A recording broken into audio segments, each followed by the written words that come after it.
भैया जी क्या बेच रहे हो?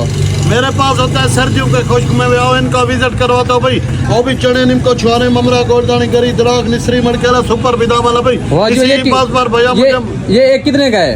ये एक कोई 100 का नहीं, कोई 40 का नहीं, कोई 30 का नहीं, कोई 20 का नहीं, फकत 10 रुपए का है। वाह जी वाह, एक 10 रुपए का। एक 10 रुपए का। जितने भी आपके आइटम है मुझे एक एक आइटम खिला दें। जी सर, आपको खिला रहा हूँ। पहले आपको बादाम दे रहा हूँ, फिर आपको गजक और जो है ना खजी, अच्छा जी, आपको सुपर छुआरा खिला रहा हूँ, वाह जी वाह, और जो है ना बच्चों वाली आपको और नमकीन पापड़ी खिला रहा हूँ। वाह जी वाह, सिर्फ 10 रुपए में। 10 रुपए सफेद छुआरा, और जो है ना आपको निमको खवा रहा हूँ। फिर जो है ना निसरी मड़का, ये खांग नजला जुकाम की तो बहुत ही अरे ये मुफीद आप जो है कहाँ पे बेचते हैं ये? ये पूरी तहसील जतोई में बेचता हूँ मैं। पूरी तहसील जतोई में बेचते जी, हैं। जी। क्या नाम है आपका? मेरा नाम मोहम्मद जुबैर कुएं, तू जतोई का रहने वाला हूँ वाह भाई। जी वाह, सही।